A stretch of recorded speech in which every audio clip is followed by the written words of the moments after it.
Sa mga hilig mo kaon og seafood, pagmatngon mo mga kapuso, mipagawas og bag-ong shellfish bulletin ang Bureau of Fisheries and Aquatic Resources kun BFAR nga nagpahimangno kalabot sa pagkaon sa mga produkto gikan sa dagat nga posibleng positibo paghihapon sa paralytic shellfish poison.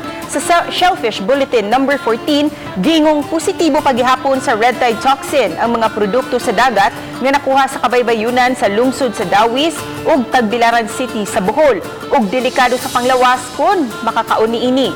Gawas sa Bohol, apektado usab ang Puerto Princesa Bay sa Palawan, San Pedro, Maqueda, Irong-Irong, Silanga ug Cambatutay Bay sa Western Samar ug ang Lianga Bay sa Surigao del Sur. Dili una ang pagpanguha ug pagbaligya sa mga produkto sa dagat gikan sa maong mga lugar. Apan pagtin-aw sa BFAR nga ang ubang mga isda, pasayan, nokos ug alimango luwas nga kaunon basta nakuha ug napalit kini nga presko pa ug limpyuhan lang ug maayo. Pero bisan pa niini sa warning sa BFAR, aduna paghihapoy ubang residente sa Bohol nga nanginhas partikular na sa K of C sa Tagbilaran nga sakop sa Tagbilaran Dawis Waters.